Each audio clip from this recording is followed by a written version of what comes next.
Hi, everybody. Joe Cioffi here. Weather in five days. There I am. Weather in 5 days and 5 minutes.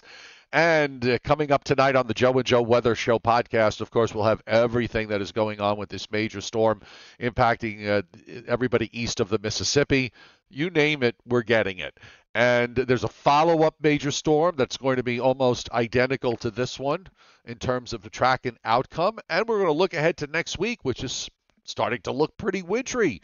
That's all tonight on the Joe and Joe Weather Show podcast at 7:35 p.m. Eastern Time. All right, let's look at the watches and warnings. This is as of 2 p.m. Eastern Time, folks. So if you're watching this later on, obviously we're going to see some changes. Tornado watches up from central Florida all the way up into southern Virginia. That's all the yellow that you see here. And we've had numerous severe thunderstorms, tornadoes, flash flooding. You can see the large area of flash flood warnings up in western North Carolina, also in western South Carolina, some counties in Georgia as well. Further north, as the storm starts to get underway, there are a few pockets where temperatures are on the 32-ish side. So we've seen some snow on the northern fringe. It's not amounting to much, but it will amount to something as you get up into New Hampshire and Vermont and into Maine, where we have winter storm warnings up.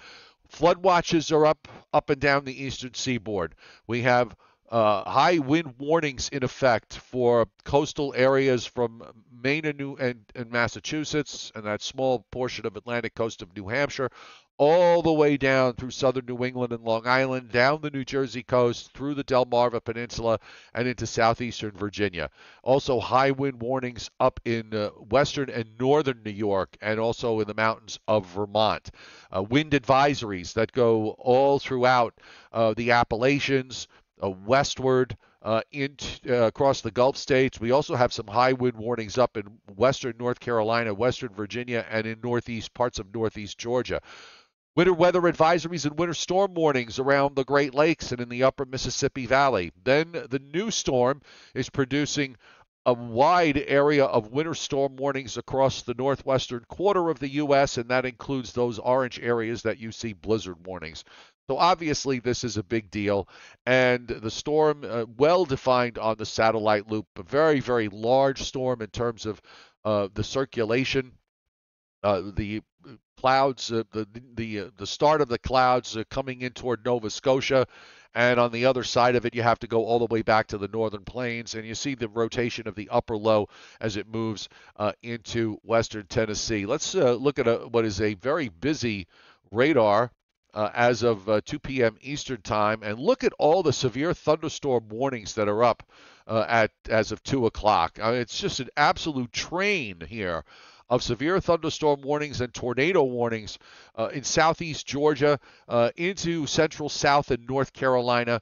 The green boxes are all flash flood warnings. There's some leftover flash flood warnings south of Atlanta.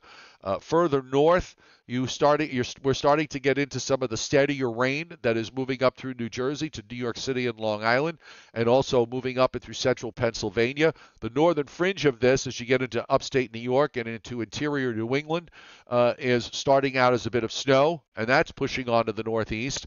And then back Chicago, Milwaukee, points west, all in the area of the comma, and that's mostly snow as that surface low in southern Illinois continues on its track to the northeast up into Michigan. And meanwhile, out in the west, the follow-up system is getting all its energy in, and we're seeing areas of precipitation there on the radar. So I'm going to just jump right to the short-range NAM 3-kilometer model, because I think it really shows well what's going on.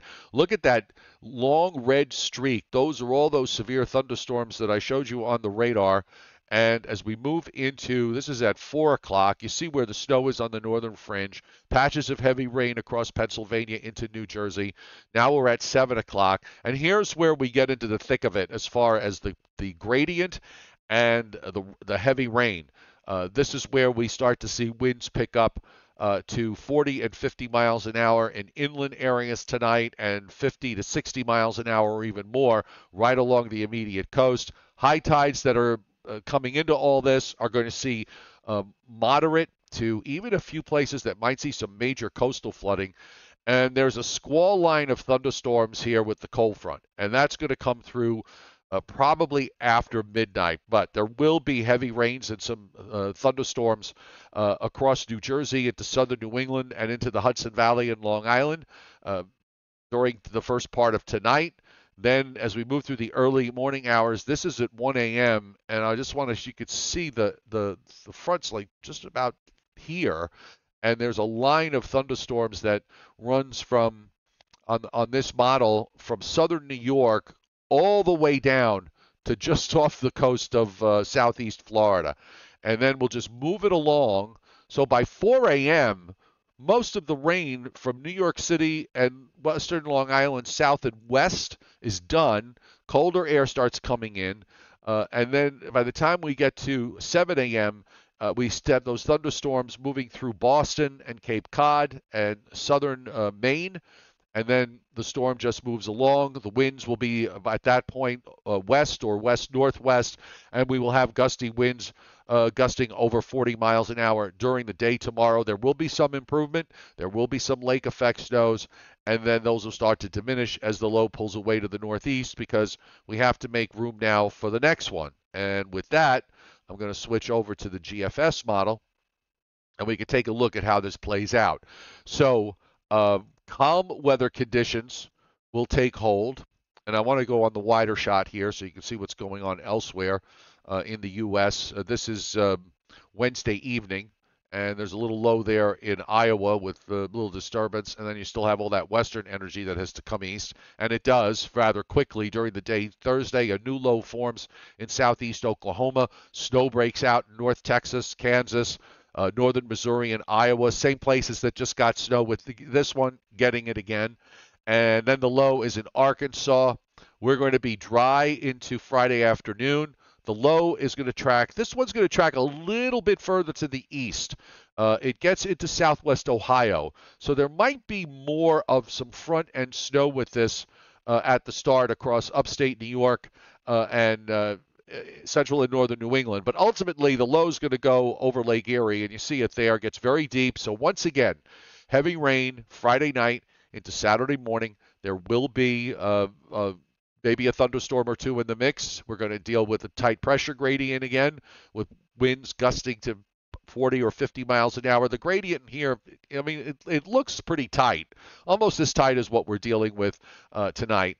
And then that low will pull away. We have much colder air coming in behind it, and that's going to finish off the rest of the weekend as a big high comes down out of Canada. That's all cold air that is spreading out across southern Canada and southeastern Canada, across the plains, the Great Lakes, the Northeast, the Mid-Atlantic. Cold air gets all the way down into the deep south.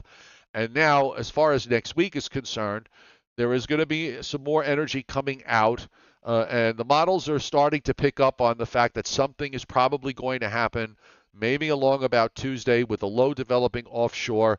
The GFS is on the flattish side. The Canadian model and the European are showing a little bit more of a developed low as it moves northeastward. And I think we need to watch it because there's a lot of stuff going on in the upper atmosphere that may impact the outcome here. But overall, next week looks to be a very wintry week all week long. And there might even be another shot for some snow late next week if you want to go long range. And that would be snow for the Mid-Atlantic and into the Northeast. And by the way, for the folks in the Deep South who love snow, you may stand a chance with this come Sunday night and Monday as that low there starts to move across the lower Gulf states, and you see that area of snow from northern Mississippi and Alabama on up into eastern Tennessee, northern Georgia, all the way up into West Virginia. So southern folks, you get to, you might have a little bit of snow to play with because they like it when it snows down here in the South. All right, Joe and Joe Weather Show podcast. Don't forget, tonight at 7:35 p.m. Eastern Time. We will see you then.